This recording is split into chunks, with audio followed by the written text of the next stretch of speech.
What if I told you there's a mystery so chilling, so strange, that it has haunted investigators and experts for over 50 years? A mystery so puzzling that every lead, every piece of evidence, has only led to more confusion, more questions, and still no answers. Imagine a family, a simple family, living a quiet life, until one day they simply vanish without a trace. No sign of struggle, no clues left behind, gone just like that. For over half a century, the case has remained unsolved. The police couldn't crack it. The locals couldn't explain it. And to this day, the mystery of the haunted family's disappearance remains one of the most terrifying and confounding stories in history. But what if I told you there's something far worse lurking beneath the surface of this disappearance? What if the real story is even more unsettling than we could ever imagine? This isn't just about a family vanishing. It's about the secrets they left behind, the haunting that followed their every step, and the mystery that might be more dangerous than anyone could have ever prepared for. For years, rumors have swirled around this case. Some say it's a tragic event, a simple disappearance. But others claim the house they lived in was cursed long before they ever stepped inside. That their disappearance wasn't an accident at all, but something far more intentional. Something that was always waiting for them. Tonight, we're going to unravel the eerie tale of this haunted family. We'll walk through the events leading up to their vanishing, piece by piece, like a puzzle that's missing the most important pieces. We'll explore the strange, unexplained occurrences that started long before that fateful day, and we'll reveal the chilling clues left behind, which might just hold the key to solving this mystery, or burying it deeper. The house, the family, the missing pieces, they've been buried in time, forgotten by some, but never truly gone. And now, for the first time in decades, we'll explore what really happened, and why no one, no matter how hard they tried, could uncover the truth. The disappearance of the haunted family remains unsolved until now. So, I ask you, are you ready to uncover the truth? Or will you, like so many before you, walk away in fear? The deeper we go, the more we risk exposing the terrifying reality behind their disappearance. But one thing is certain, the mystery will haunt you long after the story ends.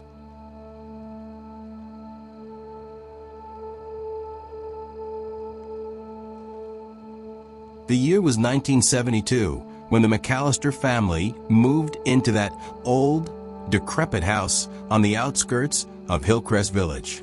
The house, long abandoned, had stood empty for years, a shadow among the living, nestled between the looming trees at the end of Oakwood Lane. It was the kind of place that no one ever really talked about, a house so isolated, so forgotten, that it almost felt like it belonged to another time, or perhaps to no time at all. The family consisted of James McAllister, a hard-working man trying to escape the chaos of the city, his wife, Sarah, who had an affinity for the simple things in life, and their two children, Emily, a curious and imaginative 12-year-old girl, and Thomas, her 8-year-old brother, a quiet boy with an inexplicable connection to the house even before they moved in. The family, eager for a fresh start, didn't know what they were walking into. They thought the house was just another fixer-upper, a place they could call home. But from the moment they crossed the threshold, things began to change. At first, it was small, insignificant things, the sort of events that could be dismissed as the house settling or their imaginations running wild. But then, the noises began. Late at night, when the house was still, they would hear faint, rhythmic tapping, almost like someone was knocking on the walls. But there was no one there. The sounds weren't confined to one room, but moved throughout the house, as if something unseen was walking from room to room, just out of view. The McAllisters tried to ignore it at first, passing it off as the odd quirks of an old house. But that wasn't all. Sarah McAllister was the first to see something. It was a fleeting shadow, darting across the living room late one evening. She dismissed it as fatigue or the dim light playing tricks on her eyes. But as the days passed, the sightings became more frequent. Figures at the edge of her vision, faces half-formed in the reflection of windows, flickering just out of reach. Thomas, the youngest, spoke of something his sister had never seen. He would wake up in the middle of the night, his eyes wide with terror, speaking of a shadow man who would stand in the doorway of his room. Sarah thought it was just a nightmare, until the night she found Thomas standing in the hallway, eyes wide open, staring into the dark corners of the house, as if he could see something no one else could. James McAllister, a rational man, was the last to believe. But one night, after hearing his wife's pleas and the unsettling sound of something scraping across the floor in the attic, he decided to investigate. What he found that night would leave him forever changed. A room, hidden behind a false wall, filled with old, tattered furniture. But it wasn't just the furniture that struck him as odd. There, in the farthest corner, was an old wooden chest. When he opened it, he found nothing but old photographs, many of them of the house itself, taken decades before the McAllisters had arrived. But that wasn't the most disturbing part. In the corner of one photograph, there was a shadowy figure standing by the door. It was just a silhouette, its face indistinguishable. But James knew, deep down he knew, that it was no coincidence. The figure was standing in the very same place where he had found Thomas that night, eyes wide in terror, staring at the empty hallway. Rumors about the house had been swirling for years, long before the McAllisters ever set foot in it. Locals whispered of a family that once lived there, a family that vanished without a trace many decades ago. But no one knew what happened to them. Some said they had fled in the dead of night, abandoning their possessions. Others, more superstitious, believed the house had claimed them, that it fed on their fear and sorrow. The house itself had a history, a long, dark history. It had once been a place of joy, a home to a happy family. But that was before the death of a child, the strange disappearance of the family patriarch, and the tragic end that followed, all shrouded in mystery. The house, it seemed, had claimed them too. And now, the McAllisters had become part of that story, a story that was far from finished. The question was no longer whether the house was haunted. The question was, why?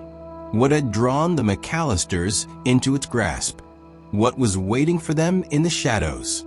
And most chilling of all, were they the next victims? As the days passed, the house seemed to change, to shift around them. The walls whispered louder at night. The shadows grew longer, colder. And as they tried to put the pieces together, they uncovered something far more terrifying than they could have ever imagined. Something tied to the house. Something that had been waiting for decades to be discovered. It was a night like any other. At least, that's how it seemed.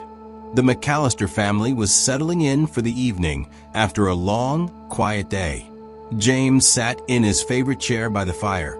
Sarah was in the kitchen, and Emily and Thomas were upstairs, going over their schoolwork. The house, which had felt so strange for the past few weeks, was quieter than usual, almost too quiet.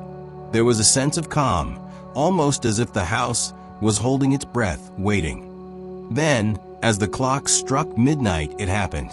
The McAllisters vanished, without a sound, without a trace.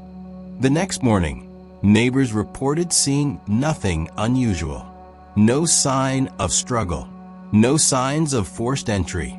The house looked as it always did, settled in its eerie stillness.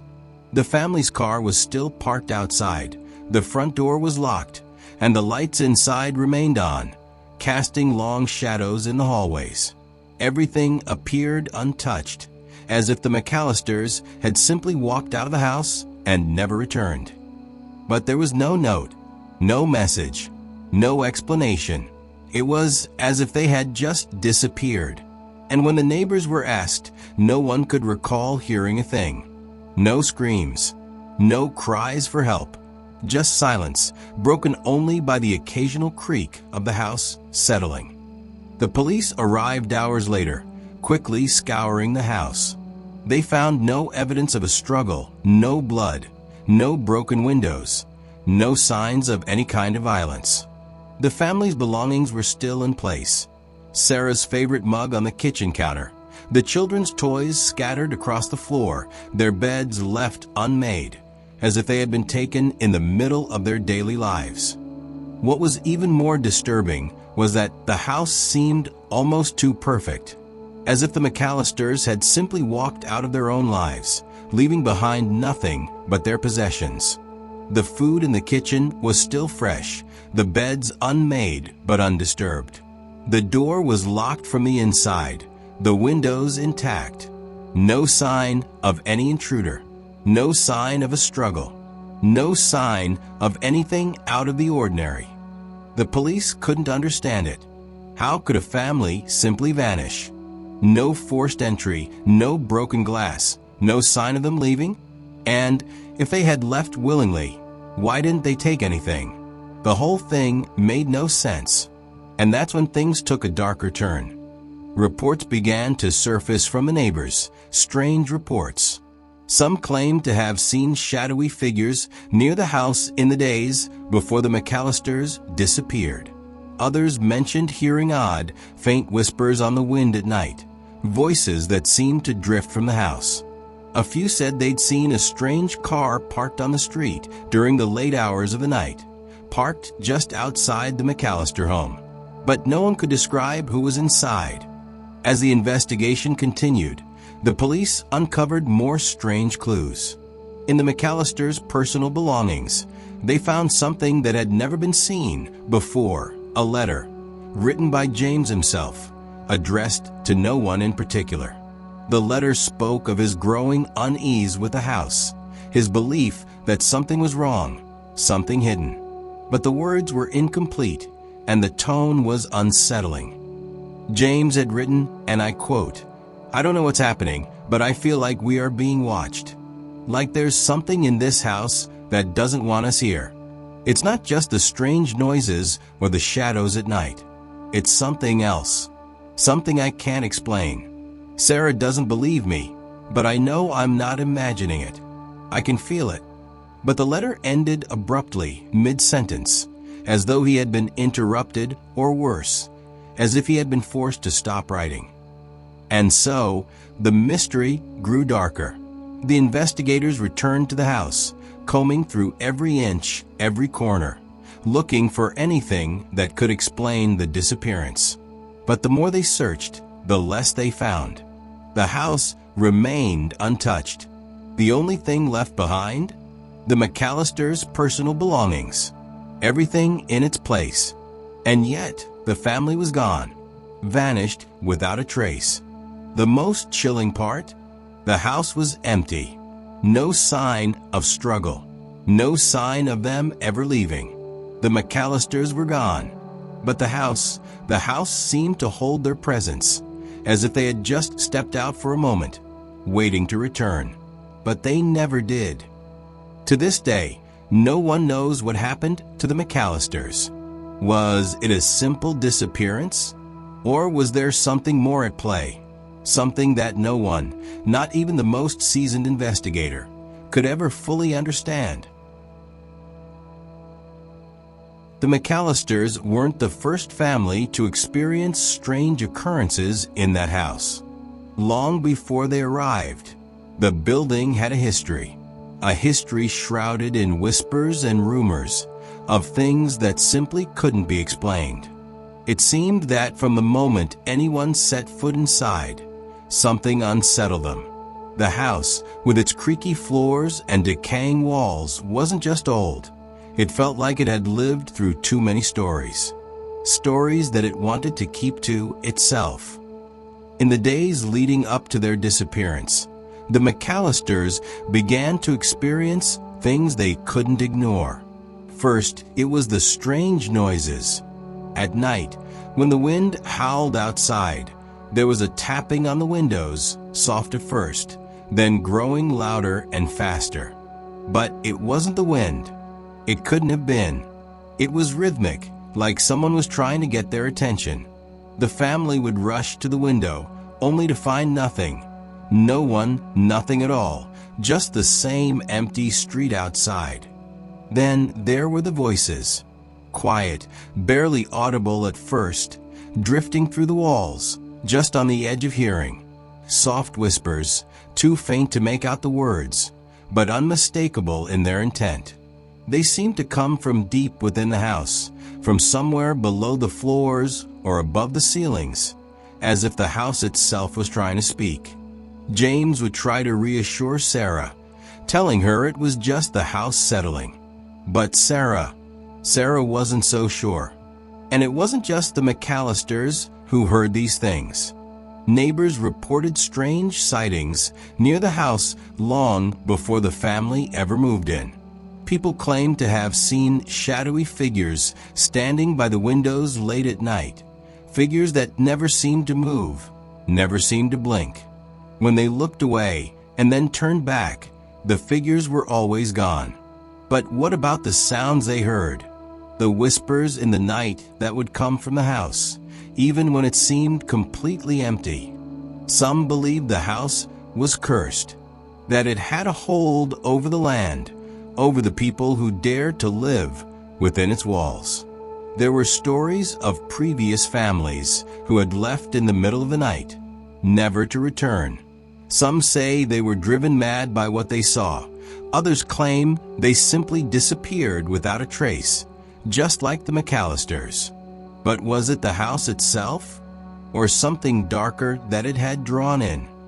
Could it have been the spirits of those who had once lived there, reaching out from the other side, pulling the McAllisters into a fate that they could never escape? Some believe that the family was taken by these very spirits, trapped in the house for reasons no one could explain. That the house, in some strange way, fed off their fear. That it was waiting, watching, until the right moment arrived. And there was more. In the days before they vanished, Sarah had mentioned seeing a figure outside the window late one evening. A tall, shadowy figure standing in the garden, just beyond the light of the porch. She thought it was a neighbor, perhaps someone lost in the dark. But when she went outside, there was nothing there. Just the empty, overgrown yard. But it wasn't the first time someone had seen a figure in the garden. The neighbors, too, had witnessed the same thing. Theories began to surface. Could the McAllisters have been victims of something far more dangerous than just a house with a history? Could it be that they had fallen prey to the very thing that had claimed those before them? A supernatural force, a presence that had remained hidden in the shadows, waiting for someone to cross its path? The whispers grew louder, the theories more bizarre. Some said the family had been cursed the moment they stepped into the house. Others claimed that the land itself was cursed, that the house had been built on ground soaked with untold tragedies. But the investigation didn't stop there. As the police combed through the McAllister home after their disappearance, they found something that only added to the mystery. Strange phone calls. Dozens of calls, some made late at night, others during the day, all traced back to a number that no one could identify. The calls were short, cryptic, often disconnected before they could say anything. But one thing was certain. Someone or something was trying to reach them. And then there were the footprints. Footprints that led from the back door of the house, trailing off into the woods behind the property. They were strange, too, far too large for anyone in the McAllister family. The prints seemed to disappear into the dense woods, but no one could trace them further. No one knew where they led, or who had left them behind. Were they signs of a struggle, or was something else at play here? The car, the McAllister's family vehicle, was found just a few miles away from the house, parked on the side of a quiet road, untouched and undisturbed. The keys were still in the ignition. There were no signs of damage, no signs of a crash, no reason to believe it had been abandoned in haste. And yet, no one had seen the family leave. No one had witnessed them in the car. The car was just left there, a silent witness to their disappearance. At this point, the line between the logical and the supernatural began to blur. Theories ran wild. Some suggested a criminal act, perhaps an abduction. Others believed that the McAllisters had been victims of an elaborate hoax.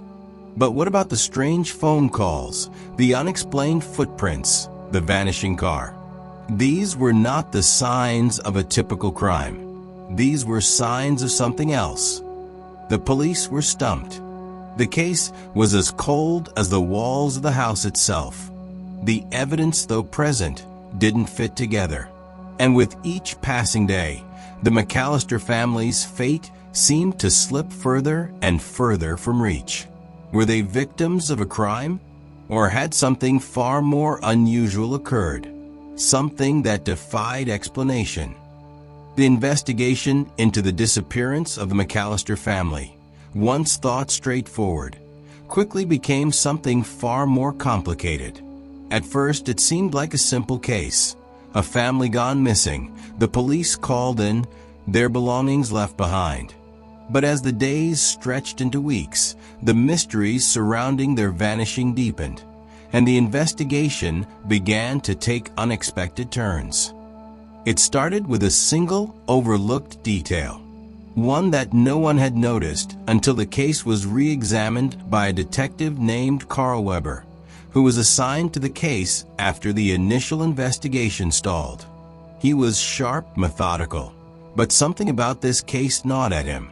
It was the McAllisters' car, the one left untouched a few miles away from the house. It had been parked on the side of a remote road. Yes, but it was the position of the car that caught his attention. It wasn't just left abandoned. The tires were perfectly aligned with the edge of the road, as if someone had parked it carefully, like they were trying to avoid drawing attention. But that wasn't the only odd detail. The keys were still in the ignition. The engine was off, but it had been running just moments before, according to the engine's temperature. There was no evidence of a crash, no reason for the car to be left there in such a state. Weber couldn't shake the feeling that there was something wrong with that picture. The McAllisters didn't just disappear. Something had forced them to leave. Or perhaps someone drove them away. And then came the phone calls. Remember those strange, cryptic calls made to the McAllister house? Calls that no one could trace? Well, after months of tracking, one lead finally came through. The calls had been made from a payphone, one that sat near an old diner on the edge of town, just a few miles from where the McAllister car was found. This led the detectives to a shocking realization. The family had been in the area the night they disappeared. But the strange part? The diner hadn't been open in over a decade.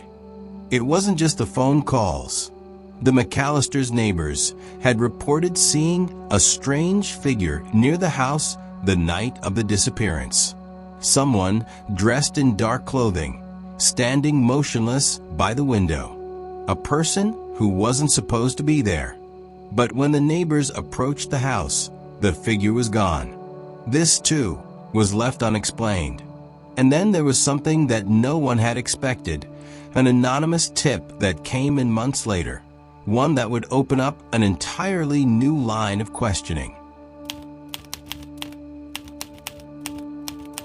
An old man who lived a few miles outside of town claimed to have seen the McAllister children on the night they disappeared, but not at the house, not near the car. No, he had seen them in the woods, near a rundown barn on the outskirts of Hillcrest Village. He said they were with a man, a tall figure, who appeared to be leading them into the woods. But when he tried to approach, the man turned and vanished into the trees, taking the children with him. At first, this tip was dismissed as just another wild rumor, but the old man was adamant. He even drew a map of the location, marking where he had seen the children. The investigators followed the lead, but when they reached the site, the barn was empty, abandoned, and covered in overgrown vines. There was no trace of anyone, no signs that anyone had been there for years. But the old man's story stuck with them. It didn't fit. The family wasn't just gone, they had been taken. But by who? And why? The twists kept coming. As Weber dug deeper, he uncovered something unexpected. A connection to a long-forgotten local legend, the tale of the Watcher. According to this legend, a mysterious figure roamed the land, taking people in the night, forcing them to vanish without a trace. But no one had believed the stories for years. They were just tales told around campfires, old folk tales passed down from generation to generation. But the more Weber uncovered, the more these stories seemed to align with the strange events surrounding the McAllisters. Was it possible that the Watcher wasn't just a myth after all? And if so, was this the key to understanding what had happened to the McAllisters? Was this the reason no one had ever found a single shred of evidence? Was the Watcher behind their disappearance? But even with all these clues, something didn't add up. The police had questioned the neighbors, had scoured the house, and had spoken with every possible witness in the town. Yet, the more they tried to investigate, the less they seemed to understand. Why didn't the McAllisters take any of their belongings? Why leave everything behind, as if they had stepped out for just a moment? Why did they leave the house so undisturbed? There was no sign of a struggle, no forced entry, no sign that anyone had entered the house after they had disappeared. Sarah McAllister's purse was still on the kitchen table, her keys sitting beside it. James's jacket was draped over a chair, and the children's toys were scattered across the living room floor. It was as if the family had stepped out and simply never returned. But who would leave everything behind? Wouldn't they have at least taken their car or their phones? What was it that made them leave so abruptly? And who was involved? One expert, a historian familiar with the local folklore, suggested something even more disturbing. What if the family wasn't just taken by a person? What if they had been taken by the house itself? That the house had drawn them in, just as it had drawn in so many others before them? Some believed the house had a way of trapping those who entered, pulling them into its grasp, never to be seen again. But was it the house, or something more terrifying? As the months passed, new theories began to emerge. Some suggested that the McAllisters had left voluntarily, that they had planned to disappear. But why would they leave their children's toys behind? Why would they abandon their lives so completely, as though the very idea of returning home was an impossibility? Could it be that the family had been hiding from something or someone? Were they trying to escape? And if so, who were they running from? As Weber spoke to more experts, he uncovered another unsettling possibility: the involvement of criminal activity. Could someone have lured them away? But no one had seen any signs of forced entry, and there was no ransom note, no phone calls demanding money, no threats made against them. So why would anyone take McAllisters, if not for something far more complex? For every new theory that emerged, more questions were raised. And with each passing day, the McAllister mystery only deepened, pulling everyone involved into a web of strange coincidences and eerie occurrences. As Weber sat in his office, poring over the case files, he couldn't help but wonder, Was the answer hidden somewhere in the house itself? Or was there something even darker at play? Something no one had yet uncovered? As the investigation continued, more and more questions began to surface, and the more they investigated, the more the McAllister case seemed to slip further out of reach. Was it a simple disappearance? Or was there something far more complex at play? Something hidden beneath the surface? The more the police and investigators tried to piece together the fragments of this family's vanishing, the more they uncovered. And yet, no answers came. And now the question is, what do you think happened? Was the McAllister family taken by something beyond explanation? Or was there something darker in play here? Something that no one was willing to acknowledge? Theories abound, each more chilling than the last.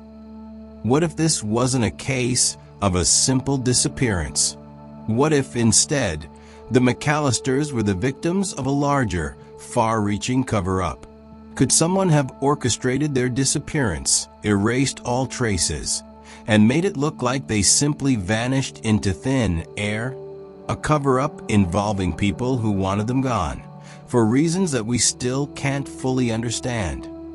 Perhaps the McAllisters were not just taken by a person. What if the forces at play were something far more unexplainable?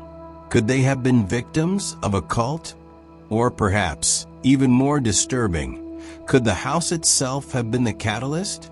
There are whispers of dark rituals, of hidden forces that use places like these as gateways, drawing in those who enter. Could the McAllisters have been caught in the grip of something like that? Something that lured them in and never let them leave? You've heard the theories. But what if I told you that the McAllisters were just the latest in a long line of similar disappearances? What if their story, chilling as it is, isn't all that unique? You see, there have been others, people who vanished under equally mysterious circumstances. And the strange thing is, many of these cases seem to share something in common: the locations, the families, and yes, the houses. Haunted houses, dark secrets, and families lost without a trace. The eerie similarities cannot be ignored. Let me take you back to one of the most well-known cases, the disappearance of the Larkin family, just a few towns over. They too moved into an old house on a secluded property, eager to start fresh. And much like the McAllisters, the Larkins disappeared without a trace. There was no sign of struggle, no forced entry. The house was locked up tight, but the family was nowhere to be found. Strangely, the Larkins' house, like the McAllisters, had an odd history, a history of strange occurrences and unsettling energy. Could it be that the two disappearances are connected in ways we haven't yet understood? Or perhaps you've heard the story of the Palmer family, who lived in a house on the edge of a small village. They vanished without a trace, much like the McAllisters. But what's chilling is that after their disappearance, strange reports began circulating. People in the area started hearing noises, crying, footsteps, whispers, coming from the empty house. And for years, the Palmer house remained abandoned, shrouded in mystery. But was it truly abandoned? Or was it hiding something? Was the house, like the one the McAllisters lived in, the true culprit all along? Now, consider the possibility that these disappearances are all tied to something much older. Something tied to local myths and ancient stories that have been passed down from generation to generation. Many of the locals believe that certain places, certain homes, are cursed. Not cursed in the traditional sense, but cursed by the energy of the land itself. Stories speak of spirits who never leave, of ancient rites performed in secret, of a darkness that clings to the land, waiting for new families to come and claim what's theirs. Could the McAllisters have been drawn to the house because it had always been waiting for them, waiting to claim them like it had claimed others before them? The more we look into the history of a land, the more we uncover about strange occurrences that date back hundreds of years. The more we learn, the more questions we find. Was it just a coincidence that this family, so much like the others, ended up in the house? Or was there something much deeper at play? A force, ancient and powerful, that had waited for the right moment to strike. So what do the experts say? To try to make sense of this case, I spoke with paranormal investigators, criminologists, and even local historians who have studied the history of this town. They all agree on one thing: something is deeply wrong with that house. But they don't all agree on what exactly that is. One paranormal investigator, Dr. Alan Pierce, believes that the house is an anchor for psychological manipulation. He suggests that the house could somehow affect the minds of those who live there. He speaks of phenomena like electromagnetic fields, which can influence the brain, creating feelings of paranoia, fear, and hallucinations. Could it be that the McAllisters and others before them were not taken by spirits, but by something far more insidious? The house itself altering their perceptions until they simply vanished. On the other hand, a criminologist I spoke with, Dr. Elizabeth Haynes, offers a more grounded theory. She believes the McAllisters might have been victims of a more traditional crime. Perhaps they had gotten caught up in a larger scheme, maybe even a cult. It's not unheard of for small, isolated towns to be breeding grounds for such activities. Could the McAllisters have been targeted by individuals who knew exactly what they were doing? And if so, why the elaborate cover-up? Why make it look like a supernatural event when it could have been something far more planned and orchestrated? But then, there are those who believe the house truly is cursed.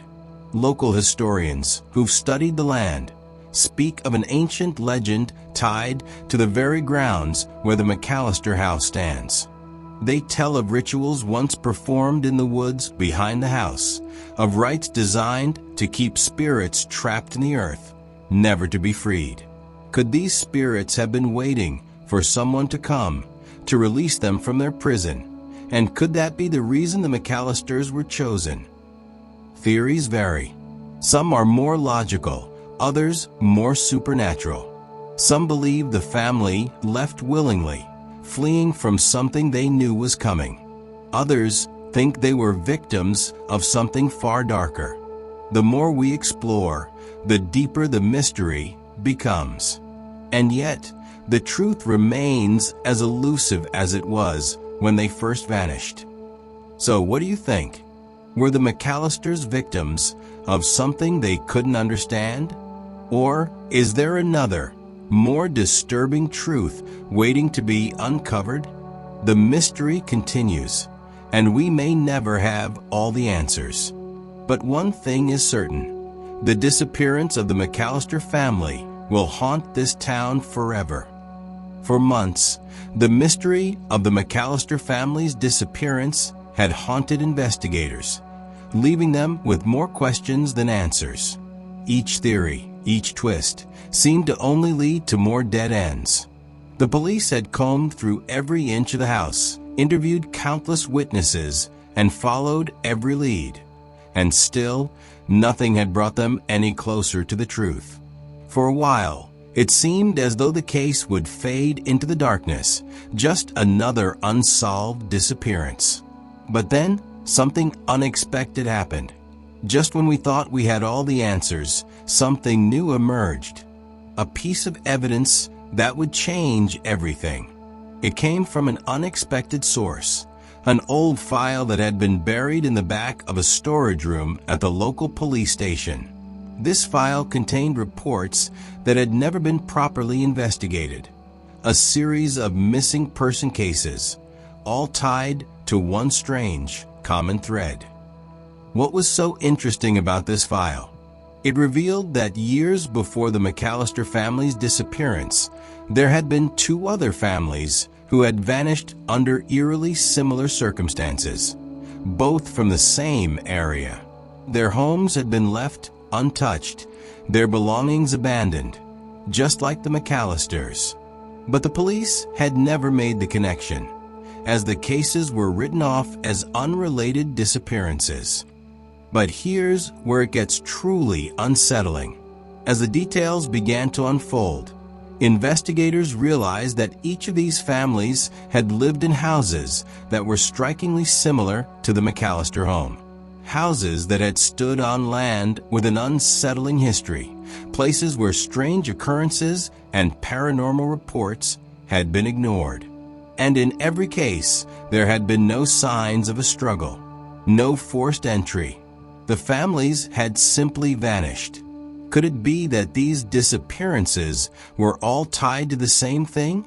Could the McAllisters have been victims of something much larger than anyone had ever suspected? But just as investigators were beginning to piece these connections together, a shocking new twist surfaced. A witness came forward, someone who had been too afraid to speak up until now. A woman who lived near the McAllister house claimed to have seen something the night the family disappeared. At first, she thought it was nothing more than a trick of the light, but the more she thought about it, the more she realized it couldn't have been. She had seen a man standing at the edge of the McAllisters' property just after midnight. But this wasn't just any man.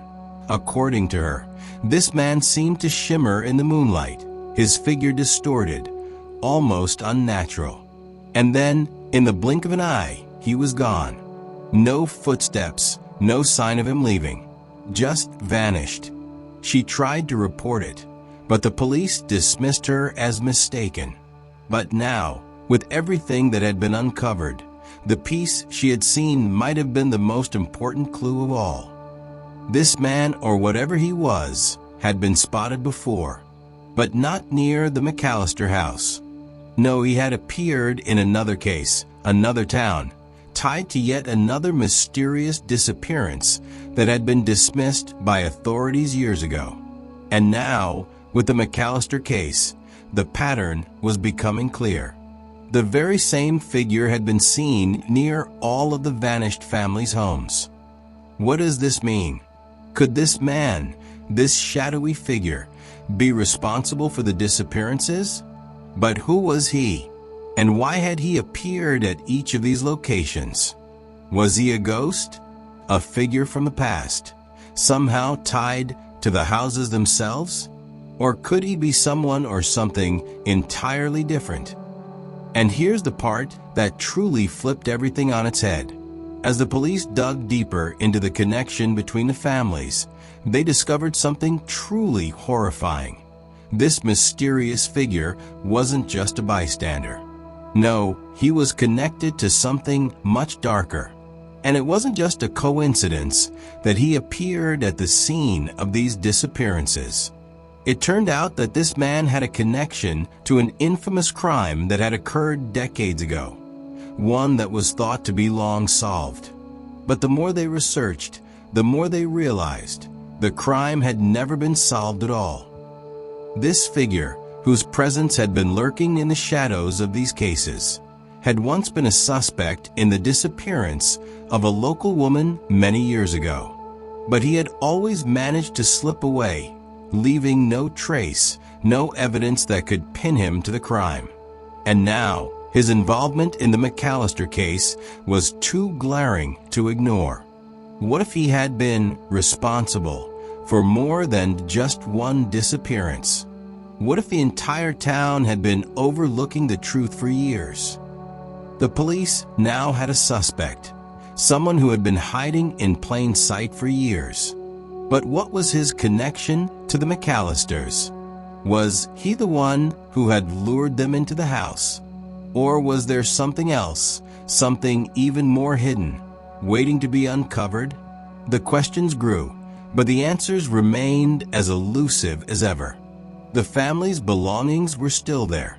The house was still standing. And yet, the McAllisters were gone. And now, it seems, we are left with more questions than ever before. Who was this figure? What connection did he have to the McAllisters? And how many more families had been affected by this man, or whatever he is? The investigation is far from over, but each new piece of information brings us closer to something much larger than any of us could have imagined. As we bring this investigation to a close, we are left with more questions than answers. After months of searching for clues, uncovering hidden details, and speaking with countless experts, the mystery of the McAllister family's disappearance remains as chilling and as unsolved as it was on the night they vanished. Theories abound. Pieces of evidence have been pieced together, but the real question remains: what happened to the McAllisters? What truth lies hidden beneath the layers of mystery that surround this case? Did the truth behind this family's disappearance ever come to light? Will we ever know what really happened to them? Or is it lost to time, forever unsolved? Was it the house that claimed them, or was there someone or something behind their vanishing that no one has dared to uncover? We may never know for sure. The investigation, as you've seen, is ongoing, and with each passing day, new evidence has the potential to surface, revealing a truth we have yet to understand. Perhaps, in time, we will learn the truth. But as of now, the case remains a haunting enigma. Could it be that some stories are meant to stay buried, hidden beneath the darkened layers of forgotten history?